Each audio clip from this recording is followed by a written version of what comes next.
দক্ষিণ ত্রিপুরার মুখরিপুর আরেফ শঙ্করপুর গ্রামে বৃহস্পতিবার গভীর রাতে একটি দোকানে চুরির ঘটনা ঘটেছে। অভিযোগ, নিশু কুটুম্বদের একটি দল দোকানের তালা ভেঙে নগদ প্রায় 50,000 টাকা সহ বিভিন্ন সামগ্রী চুরি করে নিয়ে যায়।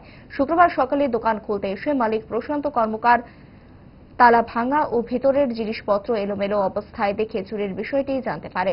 খবর পেয়ে ঘটনাস্থলে পৌঁছান বাইখুড়া থানার পুলিশ। এদিকে স্থানীয়দের একাংশ পুলিশের ভূমিকা নিয়ে ক্ষোভ প্রকাশ করেছেন। তাদের অভিযোগ, এলাকায় চুরি ডাকাতি রোধে পর্যাপ্ত নজরদারি নেই। যদিও এই অভিযোগের বিষয়ে পুলিশের পক্ষ থেকে এখনো কোনো প্রতিক্রিয়া মেলেনি।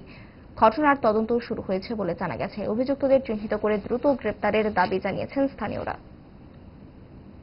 কালকে রাত্রে প্রায় 9টার দিকে দোকান বন্ধই বাড়িতে গেছে আমার ছেলে।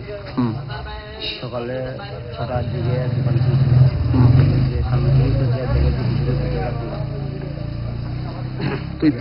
যাই জিনিস নিয়ে গেছে। এটা কোন জায়গার? আরেফ শঙ্করপুর। আপনারা কেমন ভাবে জানতে পারছেন যে দোকানে লুট পার হয়ে গেছে? সকালবেলা দোকান খুলছে, 6টার দিকে দোকান খুলছে। দোকানে কি কি জিনিস আছিল, কি থেকে নিয়ে গেছে? এটা তো মুদির দোকান তো আছে, ওই ক্যাশ নিয়ে গেছে, 30-এর মতন কাগজপত্র আছে, লাইসেন্স আছে। আচ্ছা, কত টাকা মতো নিয়ে গেছে ক্যাশ? ক্যাশ ধরো প্রায় 40-40 মতো।